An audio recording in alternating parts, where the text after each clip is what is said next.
Good day, students. For today, we will be tackling about the elements of children and adolescents literature. I have here the lessons learning objectives.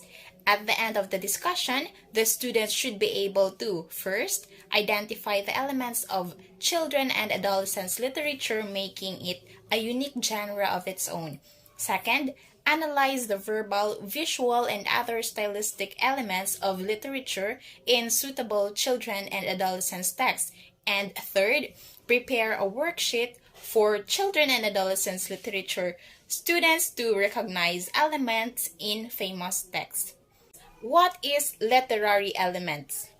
Literary elements are the things, parts, or features that compose all literary pieces regardless of what genre that piece belong, according to Robinson 2019.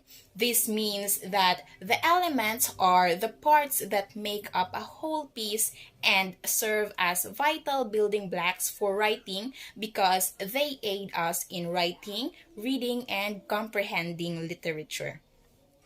First, we will discuss about verbal elements of children and adolescents literature. So, verbal elements views the elements by describing the parts through words, phrases, or points. Under verbal, we have 6 elements, namely writer's purpose, plot, characters, setting, theme, and style. First, we have the writer's purpose. It is the reason why an author wrote a particular piece. As a writer, establishing your purpose helps to create structure and identify both direct and subtle ways to reveal your message. On the other hand, as a reader, understanding the author's purpose helps you evaluate bias and more thoroughly understand the content. Why did the author write this text? Usually, the purpose is to persuade, inform, entertain, or a combination of these things. When the purpose of a story is to persuade the audience, the author is trying to convince the audience to feel the same way he or she does about the topic.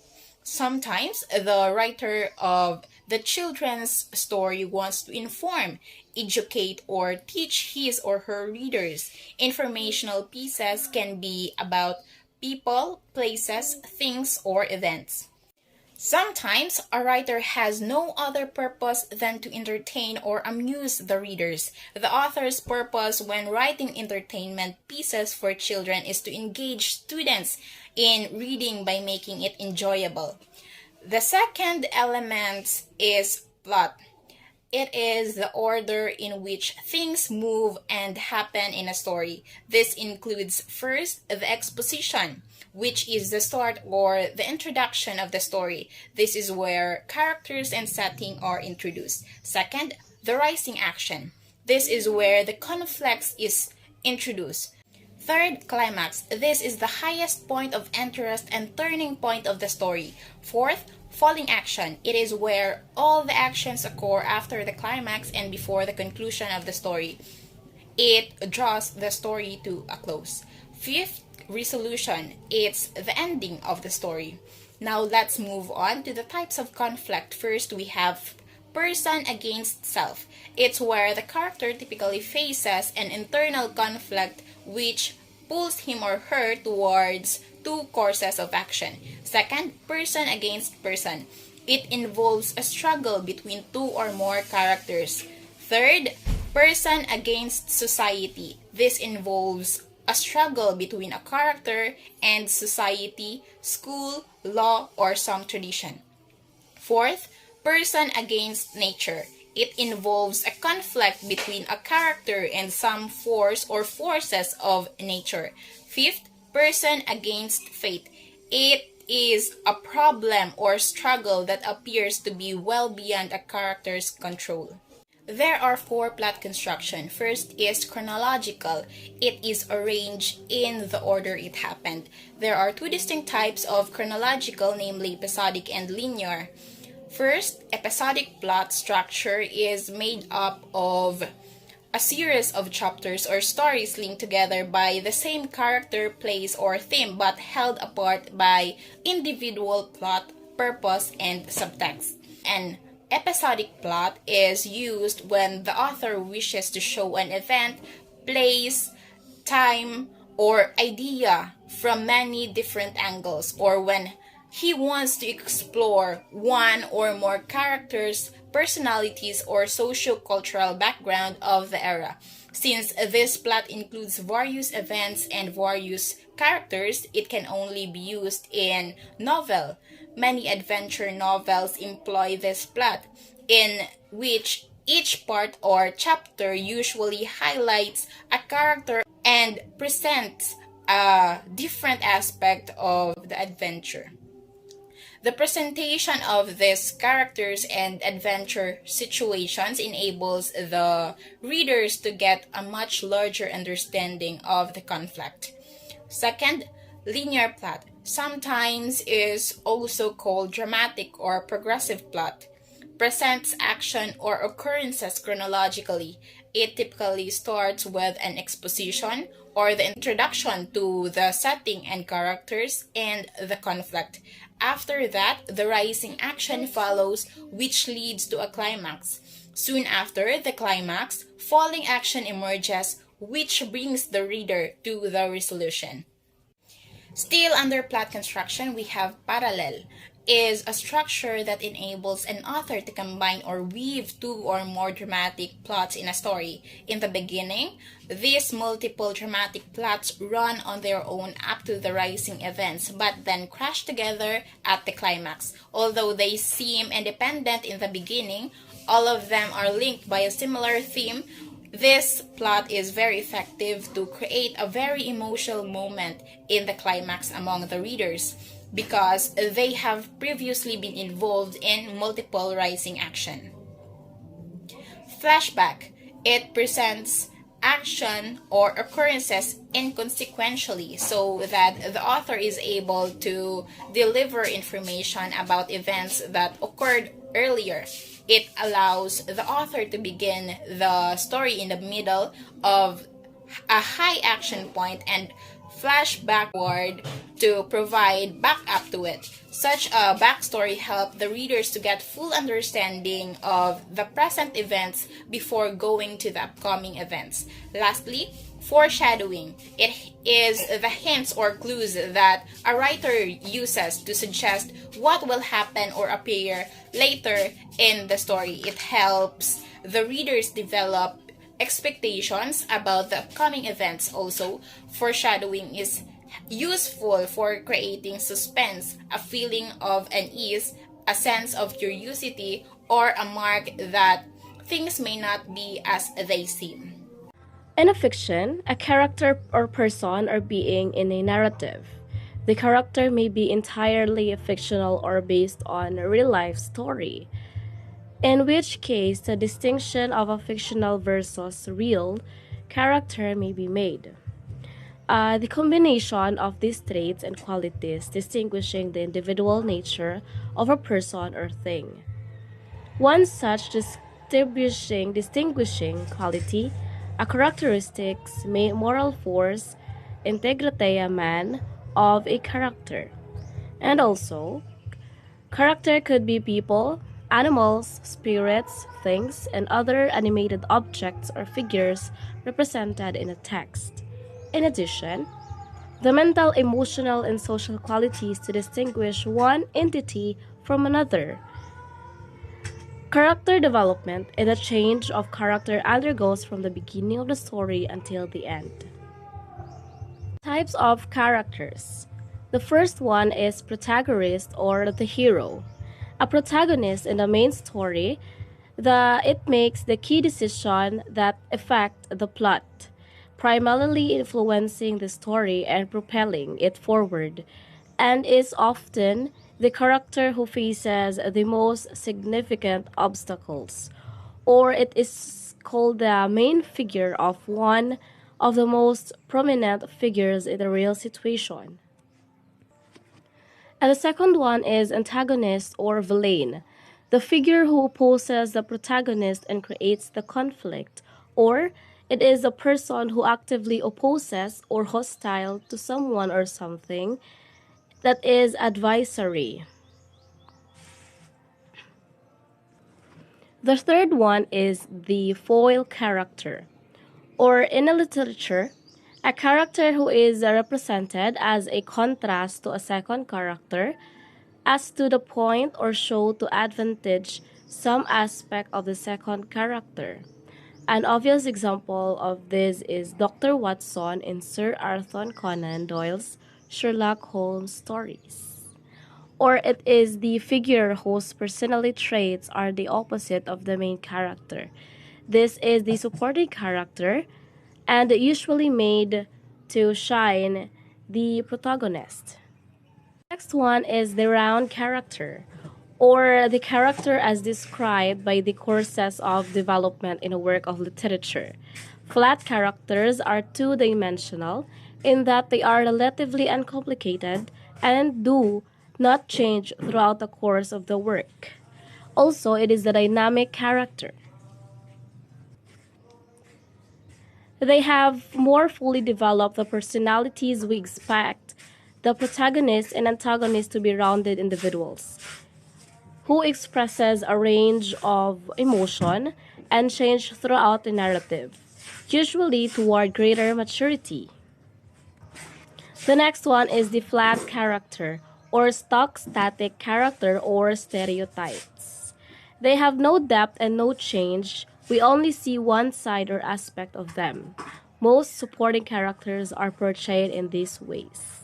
These are character revealed through, first, the character's thoughts, conversation, actions, and behavior.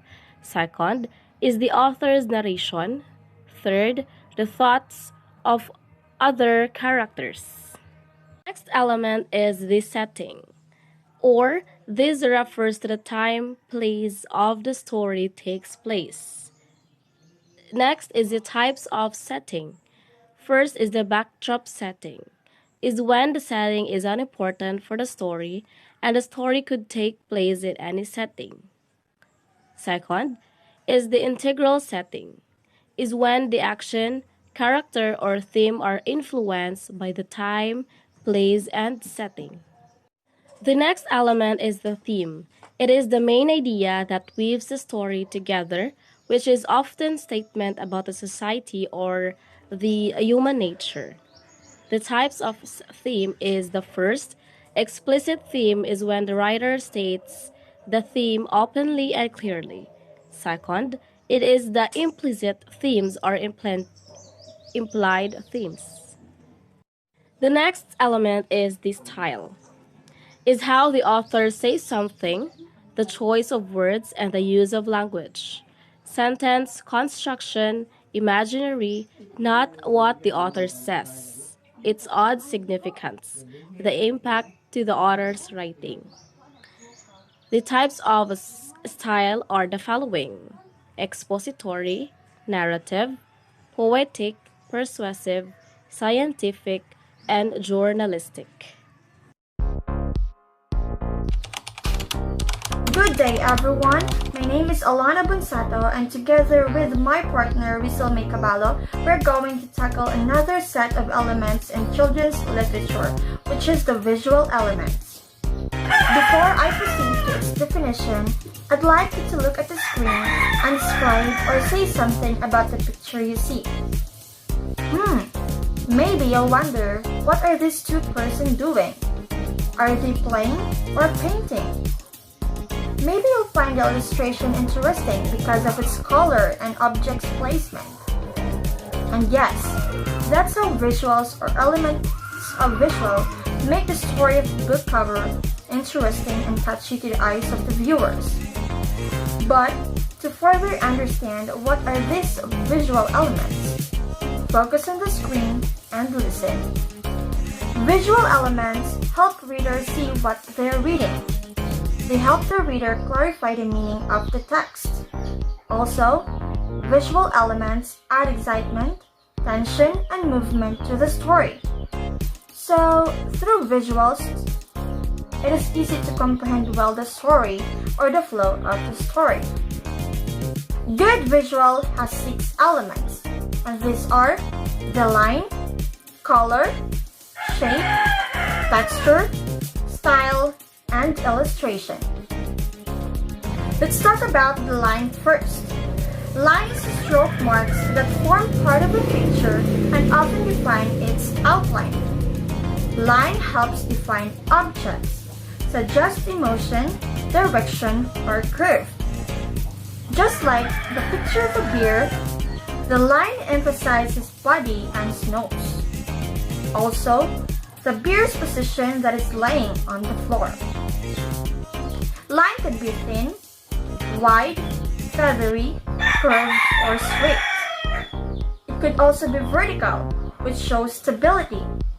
Horizontal shows tranquility, rest, and peace. And diagonal line, which shows emotion. Just like this picture, we can see that there is a movement of the character. The tree seems walking, seeing the diagonal line. And look at the grass. The zigzag line makes it look like a grass or short grass. Therefore, line defines shape, contour, or outline of an object. Second visual element is color.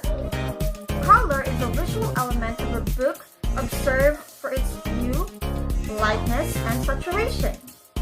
Hue, it could be cooler, warm, and color of the spectrum. Lightness, it could be diaphanous to opaque. And saturation, it could be intense, pale color, or lack of color. Different colors suggest emotion or mood in picture books, just like bright colors, which means happiness, and dark colors, which means fear or danger. Now, I have here 3 pictures with different colors or quality. If you were to pick one picture out of these 3, what would it be? The one who has the brightest color? The second who is unsaturated or black and white? Or third? Well, definitely we will choose the third one. Why? It is because the color is balanced, making it pleasing to the eyes and catchy to the viewer or readers. Too bright could be a pain to the eyes, and black and white could be boring and interesting, right? Therefore, color attracts attention to the viewers or the readers. Also, it helps them identify the mood of the story or the character. The third visual element is shape. Shape is a spatial form of a picture which carries the mood or message. It may be evaluated for simplicity or complexity. It could be rigidity or geometric shapes or inorganic shapes. Or it could be evaluated for its size or negativity. So we have here the organic shapes. The shapes we see in nature, just like the starfish, footprints, the bird shape, or pine trees. Or it could be geometric shapes. Those who have measurements, angles, edges, just like circles, triangle, rectangle, and etc. Now, look at the pictures. These are 2 cover books of different stories. As you can see, shape helps form a certain object or structure, just like the house, the animals, the character, and the trees. Shapes are used to add interest and substance to a piece of illustration or visual, making the object more defined by its form or size. Hello, good morning everyone. I am May Caballo and in continuation, so let's proceed to the next element, which is texture.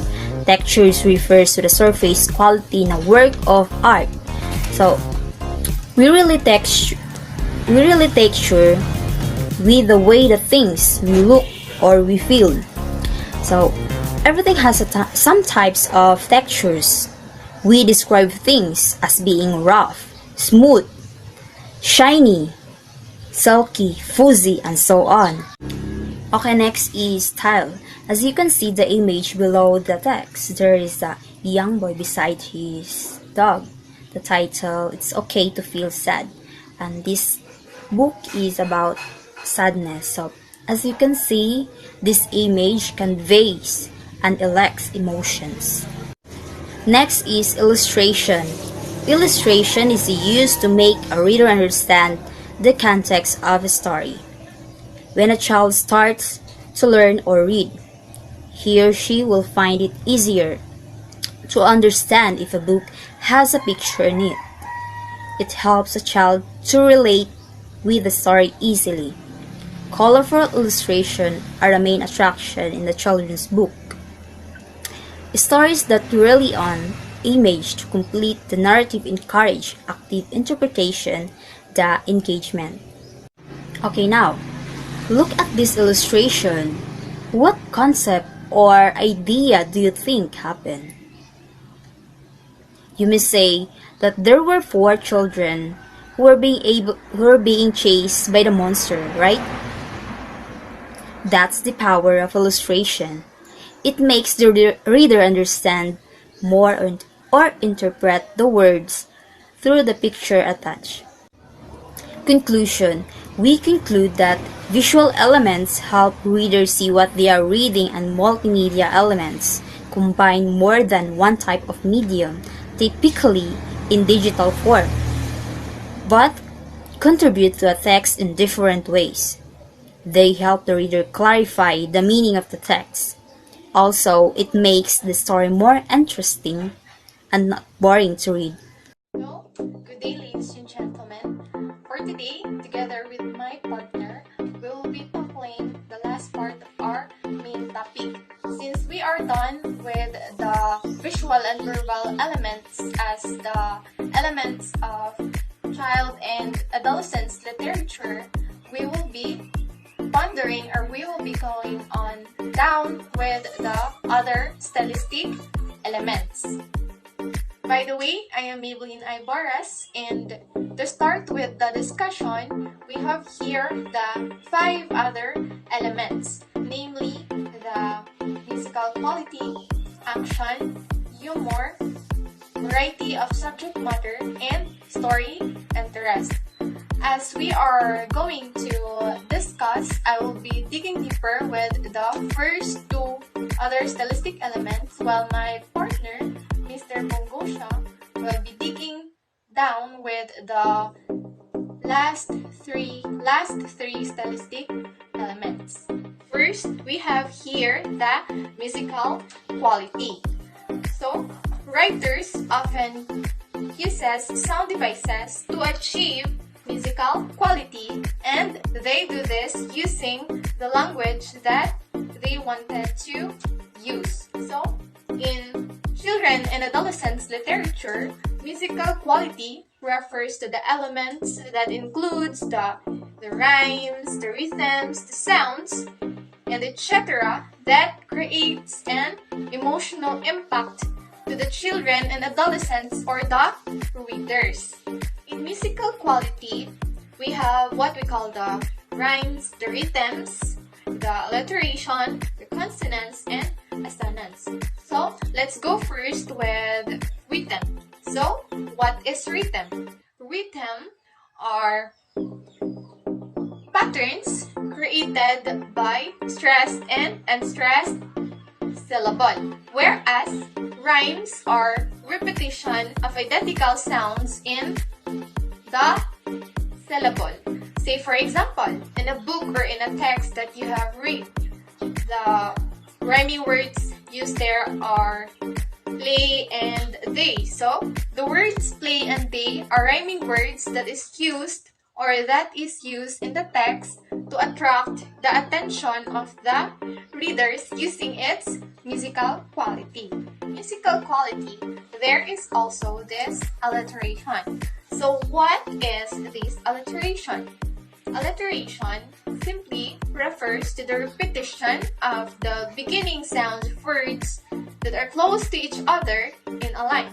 Say for example, in the phrase, the light lemon lollipop. So, the beginning sounds of each words in the phrase are repeated.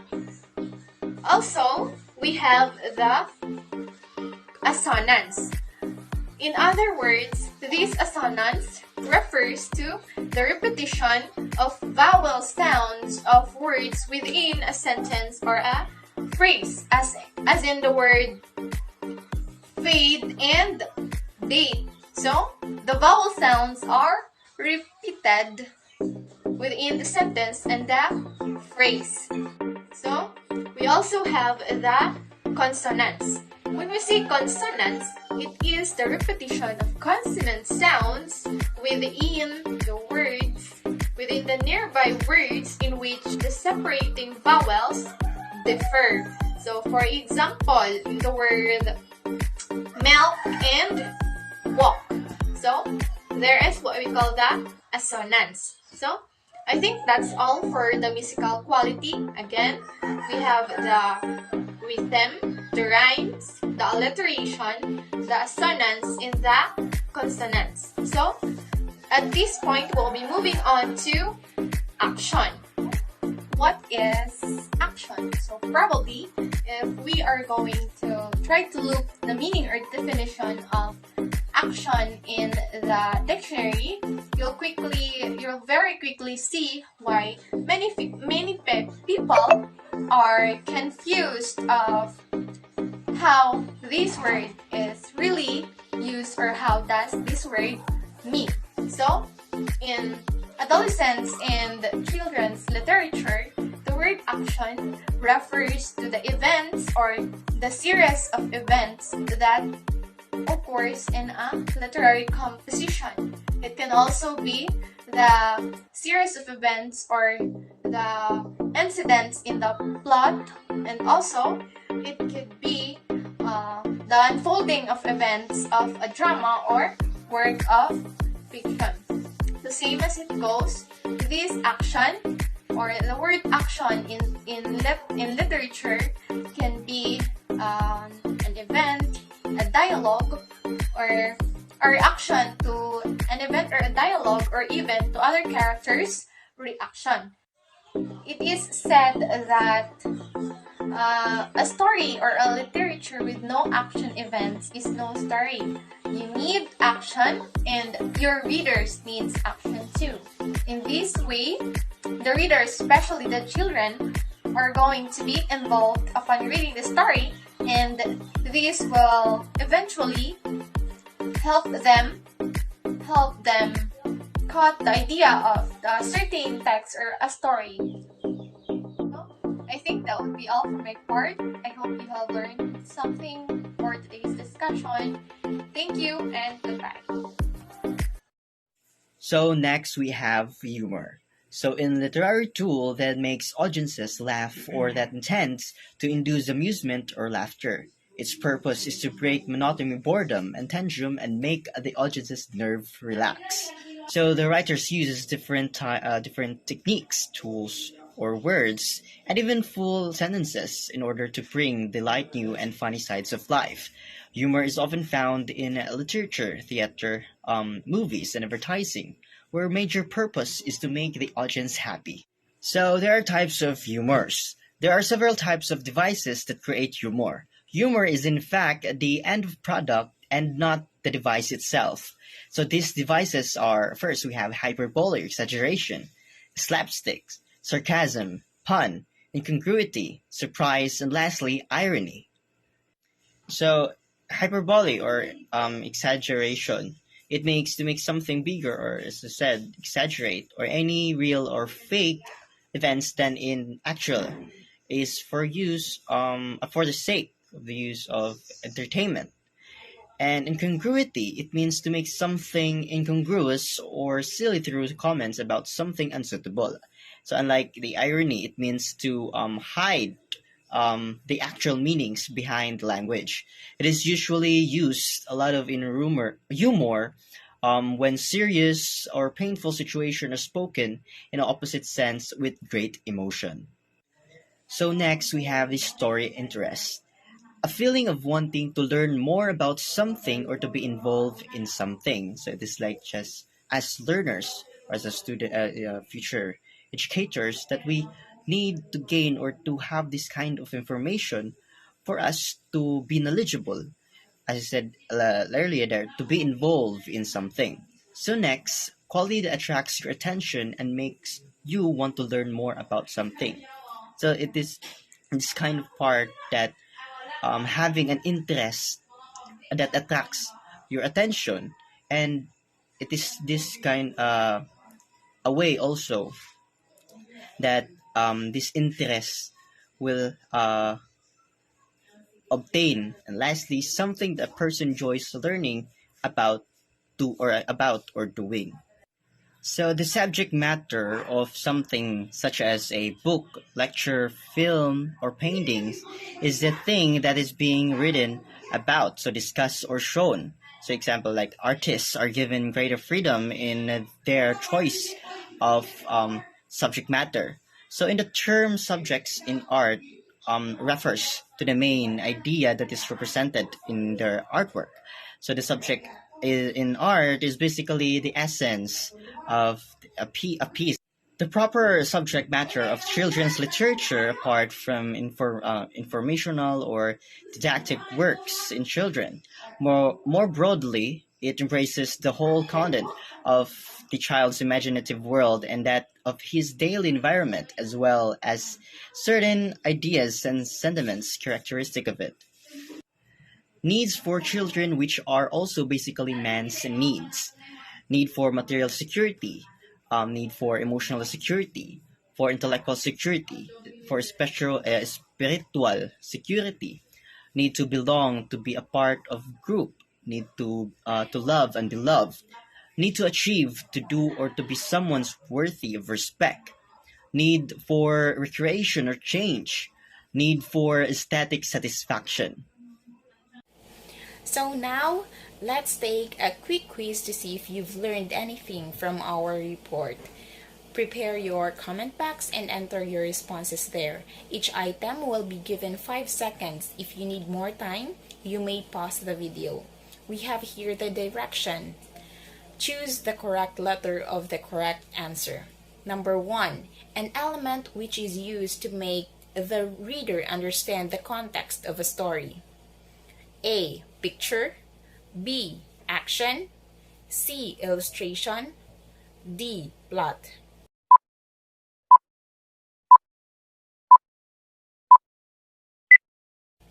The correct answer is C. Illustration. Number 2. Spatial forms of a picture which carries the mood or message. A. Line. B. Shape. C. Color. Or D. Texture.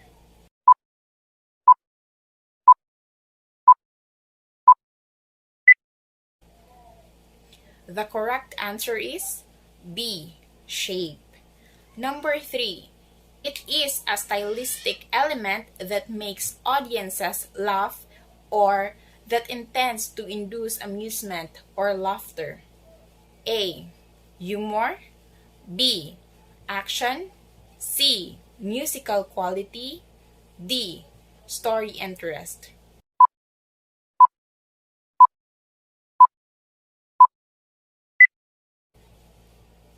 The correct answer is A. Humor. Number 4. It is simply the area of a story's focus. A. Humor. B. Subject matter. C. Musical quality. D. Story interest.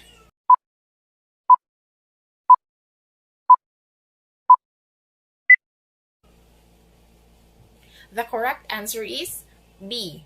Subject matter. Number 5. A theme not stated openly but derived from the characters and the action of the story. A. Explicit theme. B. Implicit theme. C. Primary theme.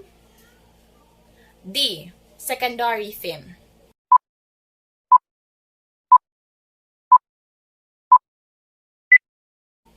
The correct answer is B. Implicit theme. Okay, so that's all for today. Thank you for learning with us.